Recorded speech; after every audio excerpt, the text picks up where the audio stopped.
Bonjour, chers Afro. Où est passée la liberté, égalité, fraternité? C'est la question qu'on voit. On ne se poserait pas cette question si on ne zappait pas les paroles avisées du verso, pardon, du Bornée. Parce que j'avais déjà répondu à 3 reprises à cette question avant même qu'elle soit posée. Voici la première réponse. Je dis que les droits de l'homme, liberté, égalité, fraternité, c'est de l'hypocrisie. Ce n'est que réservé à une certaine catégorie d'êtres humains. On peut trouver ça dans www.simpson-ds.com, rubrique immigration. C'est une réflexion que j'ai eue en 1996, à l'époque de l'église Saint-Bernard, parce qu'on renvoyait les Africains sans papier, originaires des pays en guerre, alors que l'Occident mettait des avions à la disposition pour évacuer ses ressortissants en cas de conflit armé dans un pays. Donc, il faut choisir qui a le droit de fuir la guerre ou non. C'est ce qu'on a constaté encore lors du début de la guerre en Ukraine. On a refusé aux Noirs de prendre des trains pour fuir la guerre.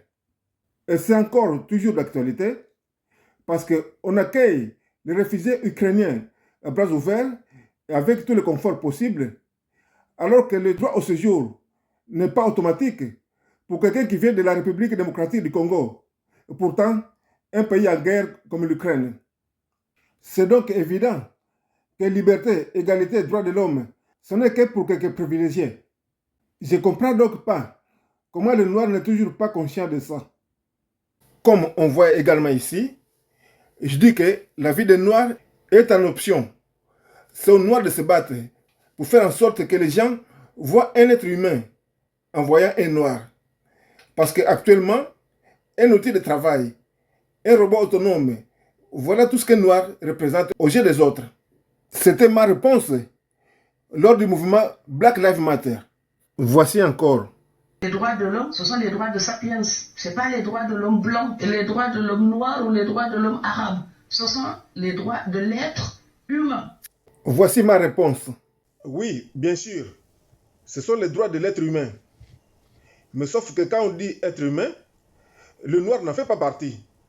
Il va donc falloir batailler fort pour y avoir droit. Comme on voit dans ce titre, figurer dans la catégorie d'être humain, voilà le combat que les Noirs doivent mener pour avoir droit aux fameux liberté, égalité, fraternité, droits de l'homme. Et de quoi a-t-on besoin? C'est du respect. Sauf que le respect, ça s'impose ou ça se mérite. Mais ça ne se demande pas. Chose qu'on fait en manifestant. Et ça ne se négocie pas. Chose qu'on fait en faisant des débats ou des conscientisations. Peut-on négocier avec un loup ou lui demander de ne plus manger de brebis? Ça ne marchera jamais. Il faut donc s'en donner des moyens dissuasifs, comme les Chinois, qui étaient méprisés il y a encore quelques années, mais qui ne le sont plus, ou susciter de l'estime, comme Thuram. Ce soir-là, on entendait des Thuram présidents sur les Champs-Élysées. Thuram président, ça vous a traversé l'esprit ou... Non, pas encore. Non, pas encore. C'est ce Thuram-là que je préfère, et non celui de la Fondation. Avoir qualifié l'équipe de France a eu plus d'impact contre le racisme que tout ce qui a été fait par toutes les entités qui luttent contre le racisme réunies, y compris sa fondation. Ça ne veut pas dire qu'il va falloir rééditer l'exploit de 98, mais il existe d'autres moyens. Et Thuram en possède largement, sauf qu'il les ignore. Le verso voit ce que les autres ignorent.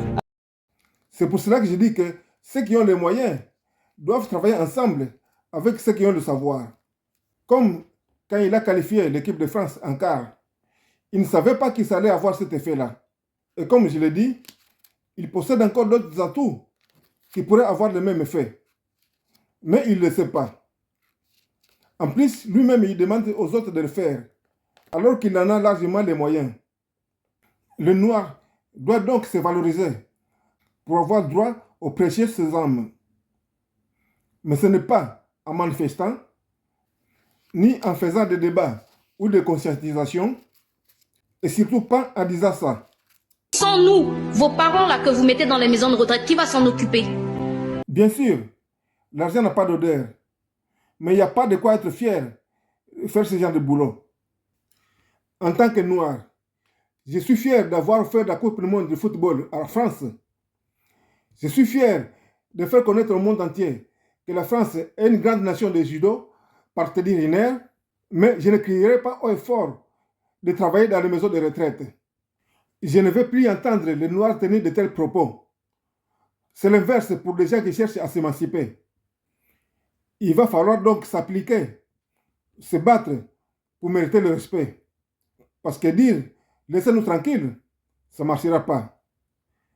On est tous égaux, ça ne marchera pas.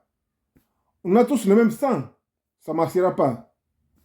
Dire que le noir est le premier humain sur cette terre, que nous sommes vos ancêtres, que nous sommes vos parents et qu'il faut nous respecter. Il va falloir batailler fort.